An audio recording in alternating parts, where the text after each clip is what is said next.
On December 22nd last year, the Lynk Z20 went on sale. Launch day deliveries. 10,000 units off the line in 10 days. For a car this polarizing, that's no small feat. To find out why the Z20 is selling so well, we partnered with Lynk and got our hands on this rear-drive Max Zhuiri edition. This thing is small. It really is. And all black. Even the badges. Let's call it Little Black.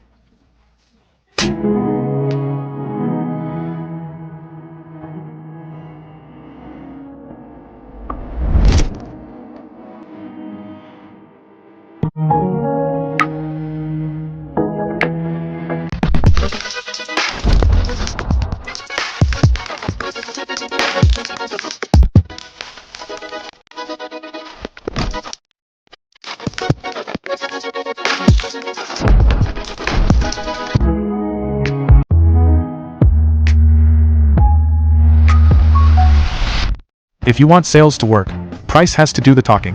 135,900 to 150,900 yuan. Stack on the promos. Stack on the promos. And is that cheap or what? Is that cheap or what? You be the judge. This part is interesting. Existing Lynk owners who trade in for a Z20 can transfer their original warranty benefits over. Meizu FlymeAuto's lifetime warranty, free data, and roadside assistance all carry over. So why haven't you switched? Because, right, can't give up that 3-cylinder. Price aside, here's our verdict up front. After a few days behind the wheel, the Z20's design, interior, performance, and fast charging are all highly competitive at this price. Everything else aside, that design is always subjective, but it does look premium. That premium feel comes from the build quality. Tight lines, tight gaps, hidden water channels, frameless mirrors, frameless doors. It's a Lynk family thing. The spoiler and taillights blend into one, and the drag coefficient is impressively low. Unmistakably Lynk. Privacy glass standard across all trims. Build quality matches the Model YP that happened to be parked next to it. Side sills double as running boards. Rated up to 100 kilograms. 3-wheel designs from 19 to 20 inches. Mid and top trims get Continental tires. The door handles are clever. Electric opening. With a mechanical backup. Handy when things go wrong. Same concept as the electric Mekong door handles. That's proper design thinking. Electronics are reliable these days, but a mechanical backup still gives you peace of mind. Speaking of peace of mind, Lynk's safety record never disappoints. 7 airbags standard across the range. Ultra-high-strength hot-stamped steel, 2000 MPa. High-strength steel and aluminum make up 81.62% of the body. Torsional rigidity at 37,878 Nm per deg. Well ahead of the segment. Steel this good, this stiff. Let's just call it. The Z20's interior has that familiar Lynk touch. Clean but detailed. Stands apart in a sea of maximalist designs. Runs the familiar Meizu FlymeAuto system. Upgraded to the 7nm automotive-grade Longian 1 Plus chip. Put this infotainment in a 200k car. And it's top tier. In a 140k car? Let's just say, it leads the class. Z20's overall spec is also punching above its weight. Seat heating, ventilation, and memory standard across all trims. ADAS is identical on every trim. Free upgrade for all. 14-speaker Harman Kardon audio. Base trim covers the basics. Mid-trim is more comfortable. What about this top-spec Zhuiri edition? Besides the 20-inch wheels and tires, you get this faux suede upholstery and contrast-colored seatbelts. Mostly just looks. Does looking good matter? Puts you in a better mood.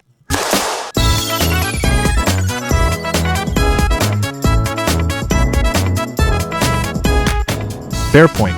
Agreed. Small as it is, storage space in the Z20 is surprisingly generous.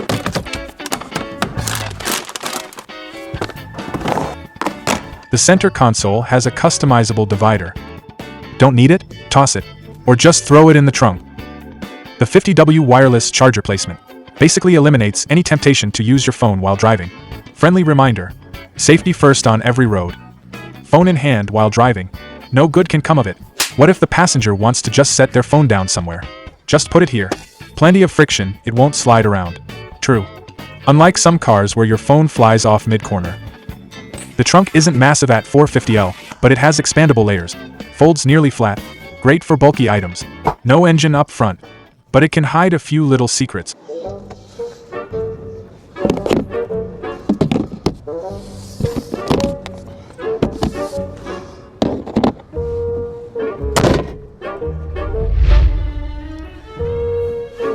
Hand over the phone.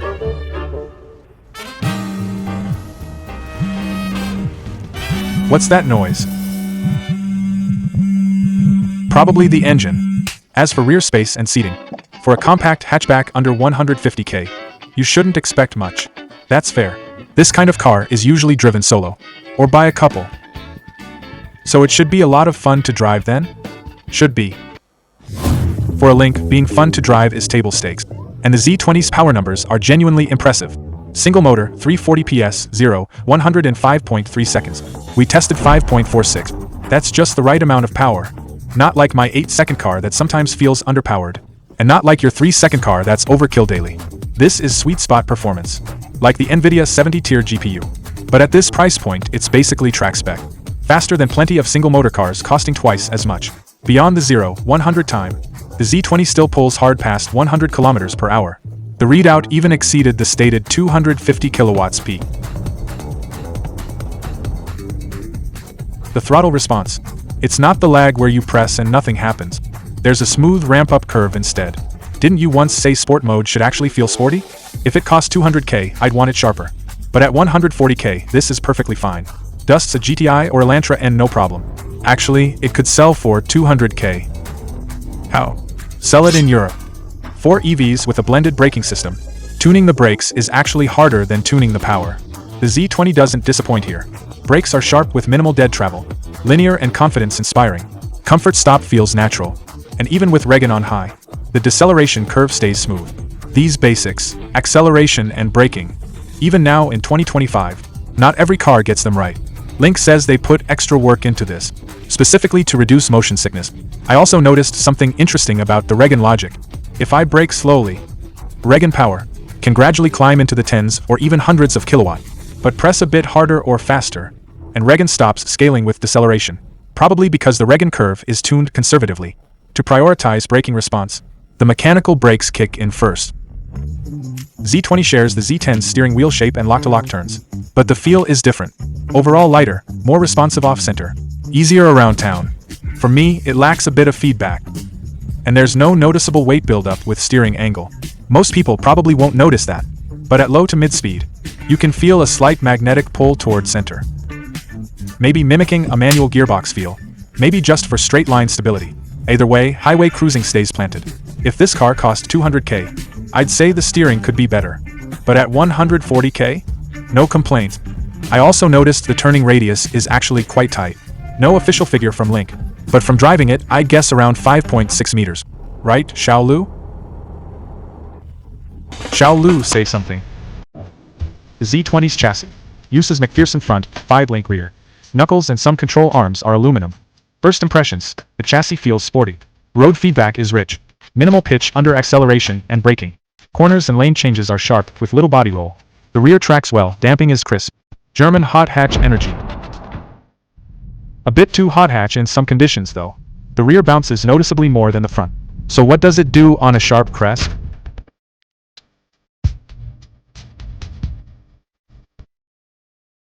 Lynk's chassis tuning over the past year or two has had this same character. Generally solid everywhere else, just not great over crest. That said, there are differences. The 07 and 08 lean comfort. The Z20 is noticeably firmer. The front suspension is actually great. The rear is just a bit overactive. As a 6-year Lynk owner, I'd want more complete sport handling, front to rear. As a 1-year owner, I think it's fine. Fair enough. And it's only 140k, right? Xiaolu, say something. At 140k, the Z20's charging speed is unusually fast. It runs a 400V LFP battery, but supports 4.5C up to 300 kilowatts peak. Conditions apply though.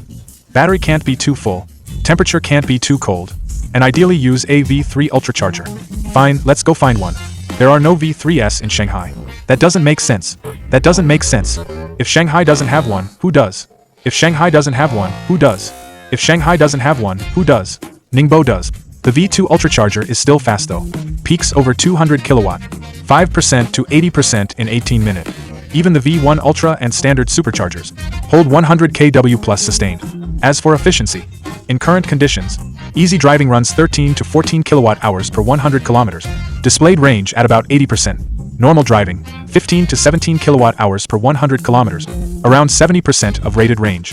From our calculations, displayed and actual consumption are very close. NVH was something we were worried about, but it actually surprised us. 54.7 dB at 60 km per hour cruise, 58.6 dB at 80 km per hour.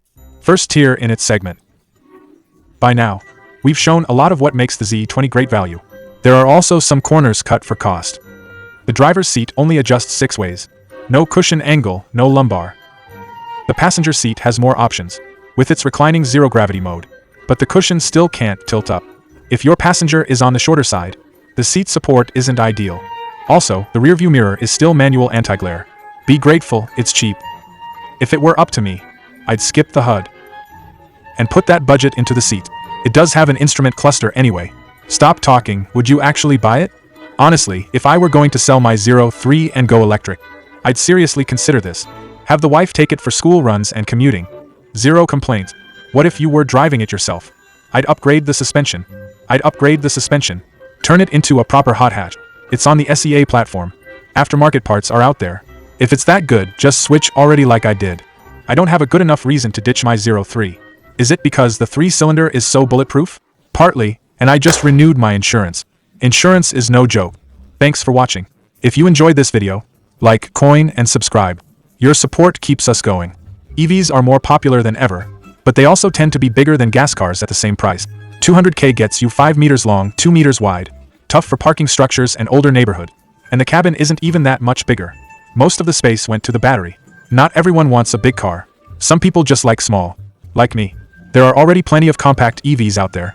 But if you want style and premium feel, that's Lynk's territory. The JV options, ID.3 Mini EV, are small, sure, but premium they are not. Against domestic rivals, the Z20 holds its own on design, power, charging, and features strongly. Bottom line, if your budget is around 140K, and you want a compact daily EV, the Z20 is absolutely on the shortlist. It's not perfect, of course, but at this price, nothing is a deal breaker. And as always, let's get to your questions. The base trim at 135,900 is already plenty capable, versus mid-trim you're missing HUD, heated steering, passenger leg rest, and 5G. No heat pump either, tires downgraded to Kumho. Heat pump depends on where you live. Southern China, Guangdong, Hainan barely need heating. Won't matter much. Way up north where it's minus 20 or colder. That's outside the heat pump's range anyway. So it makes little difference there too. The middle ground, cold but no central heating. That's where a heat pump really helps efficiency. If those features matter to you, the mid-trim at 145,900 is great value. HUD is a must-have for some. For me, I can take it or leave it. The top Zhuiri trim editions are mostly lifestyle extras. 5,000 yuan gets you bigger wheels, better tires, nicer interior. We had our doubts about NVH, historically not Lynk's strength, especially on this platform. Single pane glass, frameless doors, legacy Lynk. But the numbers came back decent. Average for a 200K car. Impressive for a 140K one. It's not as compact as the ID.3 or Mona M03, but relative to its 2,755mm wheelbase, the turning radius is quite reasonable. We've had this car for about 10 days. Our calculations confirm the displayed consumption. Tracks real world closely, so we'll use the displayed figure going forward. Winter EV consumption depends heavily on temperature. Daytime testing in the sun, light AC load, around 13 to 14 kilowatt hours. With 4 passengers, about 15 kilowatt hours, 70 to 80% of rated range. If you commute early and the car is stone cold like I do, AC blasting from the start, those first few kilometers will spike consumption. Cabin heating can be over half the total draw. Final figure can hit 17 to 18 kilowatt hours. Plus, the performance tempts you to push it, which doesn't help. Overall efficiency is still quite good. Official spec is 4.5C at 300 kilowatts, but it's picky about chargers. At the Huawei supercharger we usually use, we only got around 100 kilowatts. The V3 Ultracharger is supposed to be the ideal pairing. Most 200 kW plus chargers are on 800V platforms. The Z20 is 400V, so it needs high current chargers, and compatible ones aren't everywhere. But even when you can't hit peak speed, it sustains over 2C for a long stretch. Very solid for this price point. On flat roads, the ride is firm and Germanic. Body roll is well controlled. It just doesn't handle big undulations well, crests especially. We've seen this chassis character before, like on the MG Cyberster. What level would you call it? Par for the course at this price. Not that wow moment I had buying the 3-cylinder Z03 back then. We don't know how many buyers care as much as we do. about the driving feel. But if you really do, consider an aftermarket suspension swap, like what we did to our 07 Tidingband project car. Trade a bit of comfort and practicality for a more engaging drive. Off-the-shelf kits are out there. A few thousand yuan. Yeah, the dead zone is minimal. Pedal feel is close to the 007. We actually like how sharp it is. If you think it's too sensitive, try a CT5, you'll change your mind. And if you don't know what unresponsive brakes feel like, try a D9. Compared to the FlymeAuto we've tested before, the Z20 doesn't have the Ruran engine, no continuous transition animations, and fewer compatible apps. Maybe OTA will add them later. Limited app selection is a FlymeAuto trademark. If you have a Meizu phone, you can mirror your phone apps straight to the car's screen seamlessly. But again, 140K. At this price, smooth, intuitive, and good-looking is more than enough. Not expecting much from OTA at this point. That request is a bit much. 2 meters long, fine. But 1.5 meters wide needs a full-size MPV. Or strap it to the roof. What you need isn't a Z20. It's an L380. How's the sound system?